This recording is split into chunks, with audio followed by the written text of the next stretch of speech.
My name's Pete. I run the Golf Academy here at SGS College. What do you think about young successful sports stars and the pressure that comes with it? Well, the thing is, if they're successful, then they probably don't feel a great deal of pressure. Whereas if they're trying to make it but they're not, and it's costing them a lot of money, then yeah, that's a different issue. That they wouldn't have a lot of pressure on it. So for me, actually, it's must be easy to get distracted. Must be really easy to get distracted. Do you think the likes of Rory McIlroy, Matt Fitzpatrick, Charlie Hole, Michelle Wee have coped with their fame and success well from coming up into sport from a young age? Well, the fact that they've actually made some money and they have been successful in their household names, and you're telling me about, well, you're naming them, is testament to how successful they have been, and therefore they've clearly coped with the pressure. It can be a very kind of insular world, as it were. Living in a suitcase, kind of listening to kind of your management, a close circle around you, but they seem to have done pretty well up to now. You don't really see much of it in golf, but in other sports such as football, you see players go off the rails when they come into a bit of money. Why do you think this doesn't happen much in golf? That's a good question. I think it probably still does happen in golf, but I think it maybe gets covered up. I don't think golf perhaps is such a huge sport as football perhaps, and therefore getting lots of press and people around looking at every single kind of everything they do. So therefore, I think it does happen, but it gets covered up, and it's you only yourself. You're only kind of shooting in the foot. Maybe that's a reason why they limit it.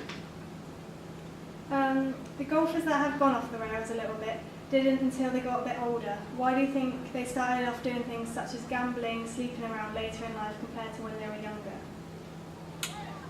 Well, maybe they actually didn't. They didn't actually just do it when they were older, but perhaps they just got a bit casual. And maybe when you do get a bit older, when you've made the money, you want to you can spend it. You can literally get a bit bored, perhaps, and maybe that's something that comes into their mind, and they're playing the same old circuit. They've played hundreds and hundreds of events. It's kind of perhaps something to just spice things up a little bit, I guess. Jordan Smith, a former golfer at SGS College, is making it onto the scene in the past couple of months. What was he like as a student athlete?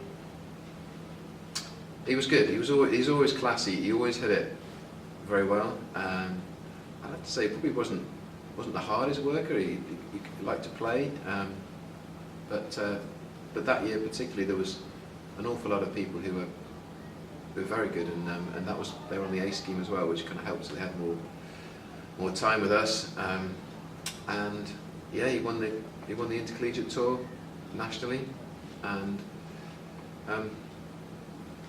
yeah, he nearly won the team event as well. So he did fantastically well.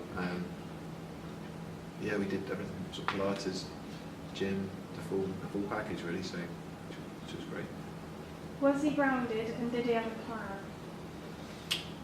Yeah, he always had a plan. We knew that he wanted to go on tour. I mean, ever since Kelvin taught him from age 12, when he started him off, then he got his scholarship at Bowwood, and then when he was with us, he's an only child, which I think, and his mum and dad were right behind him the whole time, which is obviously good, and there's no other distractions of other siblings, if you like, just sharing the parents' time. I think he was a good student, very very naturally talented. Do you think this will help him with the success that is yet to come for him? I hope so. I know it's just kind of one small step on the journey, as it were, but the camaraderie and the kind of the quality of the competition that was here at the college can only be good for him. Having the structure each week, and I know he's done great things with Simon Shanks, his coach at Bowwood. He went on from us to win the Brabazon Trophy, and he played in the Walker Cup as well, won the Euro Pro, and then went on to win the Challenge Tour last year, as you know. So. Do you think the main reason for athletes having a psychologist to keep them grounded and focus on their game without distractions? I don't know about that. I think people have different things to give them a bit of confidence, to give them a bit of belief, and whether it's a technical swing thought or whether it's a couple of words of advice from a mentor or something from even the gym coach, I don't think it matters. It's just to give them that edge, to give them that kind of extra 1% that's going to make the difference. Really, that's what I'd say.